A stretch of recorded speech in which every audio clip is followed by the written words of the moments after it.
बिस्मिल्लाहिर्रहमानिर्रहीम। अस्सलाम वालेकुम दोस्तों, जैसा कि मैंने आपसे वादा किया था कि आपको इंशाअल्लाह लंपी स्किन के मुश्किल इलाज के बारे में मैं आपको बताऊंगा। जैसा कि आपको मालूम है कि लंपी स्किन सूबे सिंध में तबाही मचाने के बाद इस वक्त जनूबी पंजाब में तबाहकारियाँ फैला रही है और ये मज़ीद दिन ब दिन बढ़ती जा रही है। तो इंशाअल्लाह मैं आपको जो इलाज बताऊंगा, तो जिन इलाकों में ये बीमारी अभी तक लंपी स्किन नहीं फैली उन इलाकों में इंशाअल्लाह फ़ायदा होगा, और इसके अलावा जिन इलाकों में फैल चुकी है उन इलाकों में भी अगर मेरी सिफारिशात पर अमल करेंगे तो इंशाअल्लाह वहाँ पर भी फ़ायदा ज़रूर होगा। तो देखें, सबसे पहले तो हमें समझने की ज़रूरत है कि लंपी स्किन जो वायरस है होती क्या है। लंपी स्किन वायरस एक वायरस से फैलती है और वायरस एक खुर्दबीनी जानदार है, जैसा कि आप काफ़ी लोगों को हजरात को पता होगा इसके बारे में कि ये खुर्दबीनी जानदार है और वायरस का मतलब होता है जहर। तो वायरस हमेशा बीमारियां फैलाने का मौजब बनता है, हमेशा बीमारियां फैलाता है, तो इसका कोई फ़ायदा नहीं होता। इस तरह दूसरे जो खुर्दबीनी जानदार हैं, फंजाई, बैक्टीरिया, उनके फ़वाइद भी होते हैं, लेकिन वायरस ये हमेशा नुकसान देता है। तो सबसे पहले तो हमें पता होना चाहिए कि जो लंपी स्किन वायरस है वो शुरू कहाँ से हुआ, ये फैला कैसे।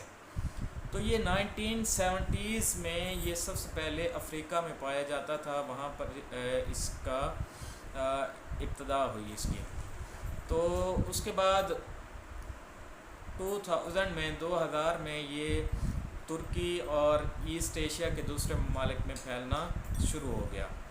तो पिछले 1-2 साल में ये बांग्लादेश, इंडिया और पाकिस्तान में भी इसको देखा गया और काफ़ी वसी पैमाने पर देखा गया और काफ़ी ये बीमारियां फैलाने का मौजब बन रहा है, और इस तरह इसकी वजह से काफ़ी ये जो है ना नुकसान कर रहा है ये मुख्तलिफ़ ममालिक में। तो ये इसकी वजह से करोड़ों के अरबों के जानवर जो है हर मुल्क में मर रहे हैं। हमारे मुल्क पाकिस्तान में भी इस वक्त जो है ना अरबों डॉलर्स के जानवर लुक़्म अजल बन चुके हैं। तो हुकूमत को इस तरफ तवज्जो लाजमी देनी चाहिए थी। जब ये सूबा सिंध में शुरू हुआ था तो इसके लिए प्रॉपर वैक्सीनेशन करानी चाहिए थी, लेकिन वो इस मामले में बिल्कुल उन्होंने तवज्जो नहीं दी। हमारे जो वेटरनरी के हजरात हैं, डॉक्टर हजरात हैं, वो बिल्कुल फील्ड में नज़र नहीं आया, जिसकी वजह से हमारा जो है अरबों डॉलर्स का नुकसान हो गया और दिन ब दिन होता जा रहा है। तो एक अरब डॉलर के लिए हम दूसरे ममालिक के पास जाते हैं, उनसे भीख मांगते हैं, IMF के पास जाते हैं, वर्ल्ड बैंक के पास जाते हैं, लेकिन अपने मुल्क का ख्याल नहीं करते। तो ये जनाब अफ्रीका से शुरू हुआ था, तो अब ये जो है सूबे पंजाब में काफ़ी हद तक फैल चुका है।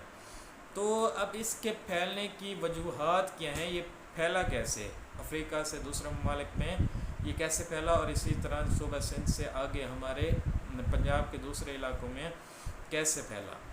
तो ये वायरस जो है ये मच्छर हशरात के, यानी मच्छर हो गई, मक्खी हो गई, इस तरह दूसरे जो हशरात हैं उनके काटने से जो मुतासरा जानवर होता है उसको काटने से ये जो है ना आगे दूसरे जानवर में मुंतकिल हो जाता है। यानी मच्छर या मक्खी या दूसरे जो हशरात हैं वो उस जानवर को काटते हैं और उसका खून चूस कर जब ये दूसरे जानवर पर जाते हैं तो वो जानवर भी इससे मुतासिर हो जाता है।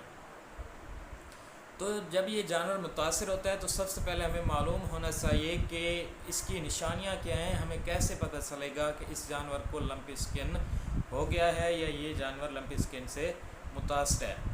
तो सबसे पहले तो इसकी निशानी ये है कि जानवर को हल्का हल्का बुखार होता है और उसके नाक से या मुंह से जो है ना सलाइवा टपकने लग जाता है, मतलब हल्की हल्की उसके मुंह से जो है ना रालें या थूक वो टपकना शुरू हो जाती है।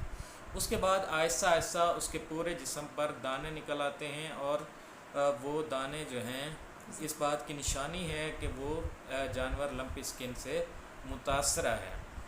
तो जो हमने देखा है अपने इलाके में मुशाहिदा किया, अपने जानवरों में मुशाहिदा किया है कि जिस जानवर को वो दाने ज़रा मोटे निकलते हैं और जो है वो मुख्तलिफ़ जगहों पर, यानी पूरे जिस्म पर नहीं होते, थोड़े थोड़े वक्फे पर होते हैं, तो वो जानवर जो है कुछ दिनों बाद सही हो जाता है।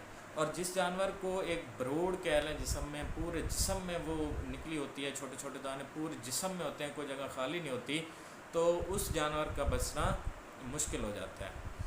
تو اس کے لیے جو ہے اب میں اس کا جو ٹائم پیریڈ ہے وہ کتنا ہوتا ہے، یعنی کتنے دن تک یہ ایک جانور میں رہتا ہے اور اس کو شدید نقصان پہنچاتا رہتا ہے۔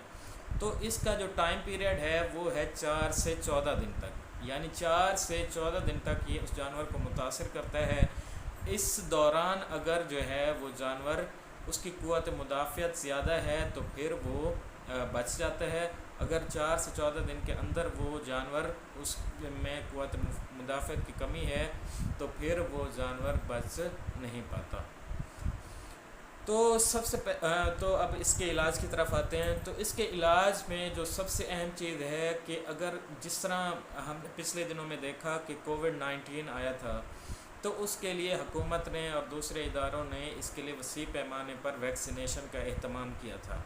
تو یہ بھی اسی طرح کی بیماری ہے، تو اس کے لیے بھی ویکسینیشن جو ہے اس کی بہت ہی زیادہ ضروری ہے۔ تو سب سے پہلے تو ویکسینیشن جانوروں کی لازمی کرائے، جن علاقوں میں ابھی تک یہ بیماری نہیں پہنچی یا ابھی کم پہنچی ہے یا آپ کا جانور اس سے متاثر نہیں ہوا، تو اس کو لازمی طور پر ابھی جو ہے اس کی ویکسینیشن لازمی کروائیں۔ اس کی ویکسینیشن جو ہے وہ بہت ضروری ہے۔ تو ویکسینیشن جو ہے، ویکسینیشن 10 سے زائد ویکسینز جو اس کی موجود ہیں۔ تو جو سب سے اچھی جو ویکسین ہے وہ آپ اپنے علاقے کے جو ویٹرنری کے حضرات ہیں یا ڈاکٹر صاحبان ہیں، آپ ان سے رابطہ کریں اور سب سے جو اچھی ویکسین اس حوالے سے موجود ہو وہ ویکسین آپ لازمی ابھی کرائیں، بالکل اس کا انتظار مت کریں۔ تو سب سے پہلے تو جو اہم چیز ہے وہ ویکسینیشن ہے۔ جس طرح ہم نے کووڈ میں دیکھا تھا کہ جو متاثرہ افراد نہیں تھے ان کی ویکسینیشن کرائی گئی تھی تو اس کا پھیلاؤ کم ہو گیا تھا، اگر ہوا بھی تھا تو پھر وہ جانور جو ہے اس میں قوت مدافعت اتنی ہو گئی تھی کہ وہ اس کے خلاف لڑ سکتا تھا، جو ہے کووڈ-19 کے خلاف یا لمپی اسکن وائرس کے خلاف وہ جانور لڑ سکتا ہے اور آپ کا جانور اس طریقے سے بچ سکتا ہے۔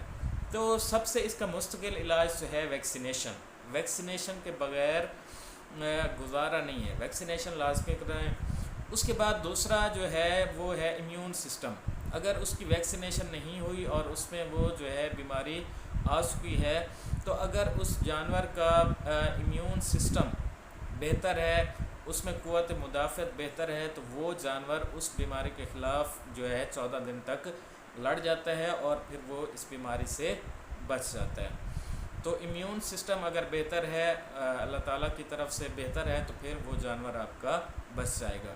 تو ایک تو جو ہے ویکسینیشن ضروری ہے، اس کا امیون سسٹم مطلب اس کی خوراک اچھی ہونی چاہیے، اور تیسری بات یہ ہے کہ اپنے جانوروں کو مکھیوں اور مچھروں سے ضرور بچائیں۔ مکھیاں اور مچھر جو ہے وہ متاثرہ جانور کو کاٹ کر دوسرے جانور کو جو ہے وہ اس کو بیمار کر دیتی ہیں۔ تو جتنا زیادہ ہو سکے وہ اپنے جانوروں کے گرد جو ہے دھواں وغیرہ کا یا کسی چیز کا ایسا انتظام کریں کہ وہ مکھیاں اور مچھر اس پر نہ بیٹھیں۔ تو مکھیاں اور مچھر جب اس پر نہیں بیٹھیں گے تو پھر وہ جانور جو ہے اس کے متاثر ہونے کا خدشہ کم ہے۔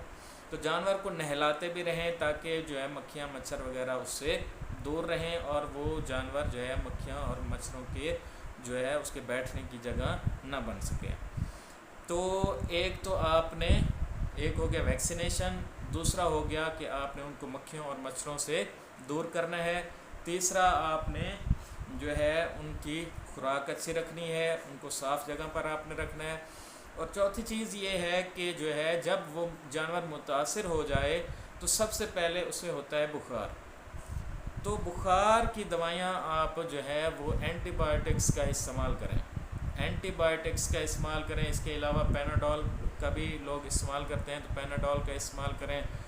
تو پیناڈول کا استعمال یا اینٹی بائیوٹکس کا استعمال اس جانور پر کر کے پھر بھی اس بیماری سے کچھ حد تک افاقہ مل سکتا ہے۔